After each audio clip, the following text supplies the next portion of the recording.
जब जब तुमको वक्त मिले जप लो राधे नाम। राधे राधे जपने से बनेंगे बिगड़े काम। आंवला नवमी की सबको हार्दिक शुभकामनाएं।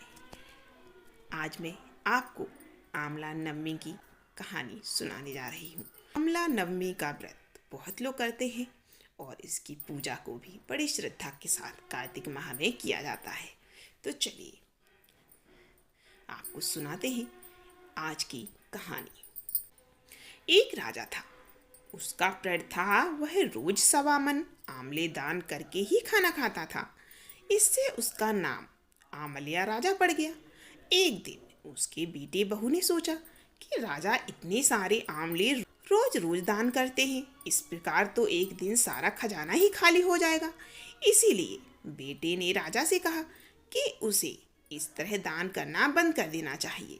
बेटे की बात सुनकर राजा को बहुत दुख हुआ और राजा रानी महल छोड़कर बियाबान एक घने जंगल में जाकर बैठ गई। राजा रानी आंवला दान नहीं कर पाई और प्रण के कारण कुछ खाया भी नहीं, क्योंकि उन्होंने प्रण कर रखा था कि जब तक वह आंवला दान नहीं करेंगे तब तक वह कुछ खाएंगे नहीं। जब भूखे प्यासे 7 दिन हो गए तब भगवान ने सोचा कि यदि मैंने इसके प्राणों की रक्षा नहीं की और इसका सत नहीं रखा तो विश्वास चला जाएगा। इसीलिए भगवान ने जंगल में ही राज्य और बाग बगीचे सब बना दिए और ढेरों आंवलों के पेड़ लगा दिए। सुबह राजा रानी उठे तो देखा कि जंगल में उनके राज्य से भी दोगुना बड़ा राज्य बसा हुआ है। राजा रानी से कहने लगा, रानी देख, कहते हैं सत मत छोड़े, शूरमा सत छोड़या पत जाए, सत की छोड़ी लक्ष्मी फिर मिलेगी आए। आओ नहा धोकर आंवला को दान करें और भोजन करें। राजा रानी ने आंवले दान करके खाना खाया और खुशी खुशी जंगल में रहने लगे। उधर आंवला देवता का अपमान करने व माता पिता से बुरा व्यवहार करने के कारण बहू बेटे के अब बुरे दिन आ गए। राज्य दुश्मनों ने छीन लिया। दाने दाने के लिए वो मोहताज हो गए और काम ढूंढते हुए अपने पिताजी के राज्य में आ गए। उनके हालात इतने बिगड़े हुए थे कि पिता ने उन्हें बिना पहचाने हुए काम पर रख लिया। बेटे बहू सोच भी नहीं सकते थे कि उनके माता पिता इतने बड़े राज्य के मालिक हो सकते हैं। सो उन्होंने भी अपने माता पिता को पहचाना नहीं और न पहचानने की कोशिश की। एक दिन बहू ने सास के बाल गूंथते समय उनकी पीठ पर मस्सा देखा। उसे यह सोचकर रोना आया, ऐसा मस्सा मेरी सास के भी था। हमने यह सोचकर उन्हें आंवले दान करने से रोका था कि सारा धन हमारा नष्ट हो जाएगा। आज वे लोग न जाने कहाँ होंगे। यह सोचकर बहू को रोना आने लगा। आंसू टपक टपक सास की पीठ पर गिरने लगे। रानी ने तुरंत पलट कर देखा और पूछा कि तू क्यों रो रही है। उसने बताया, आपकी पीठ जैसा मस्सा मेरी सास की पीठ पर भी था।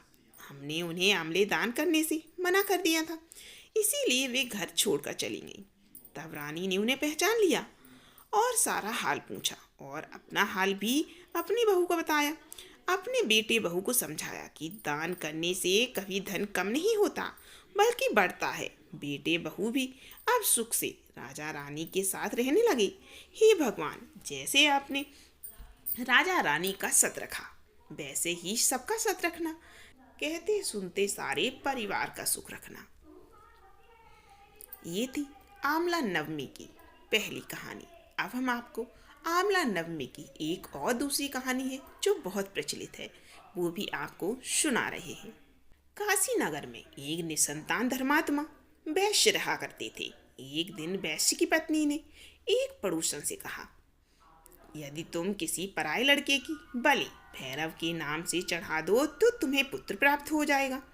यह बात जब वैश्य को पता चली तो उसने अस्वीकार कर दिया, परंतु उसकी पत्नी मौके की तलाश में लगी रही।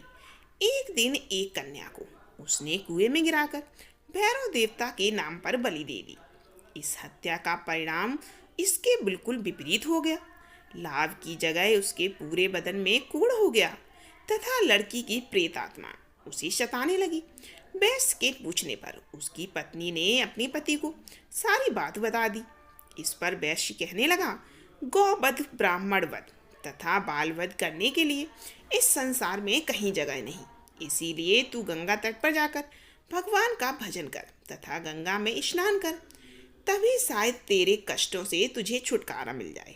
वैश्य की पत्नी पश्चाताप करने लगी और रोग मुक्त होने के लिए माँ गंगा की शरण में आ गई।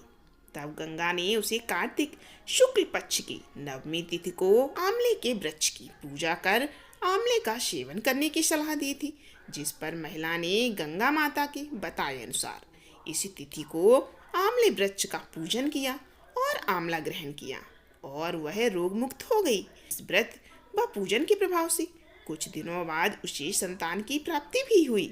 तभी से हिंदुओं में इस व्रत को करने का प्रचलन हो गया। तब से लेकर आज तक कई जगहों पर आंवला की पूजा सभी लोग करते हैं। यह परंपरा तभी से चली आ रही है।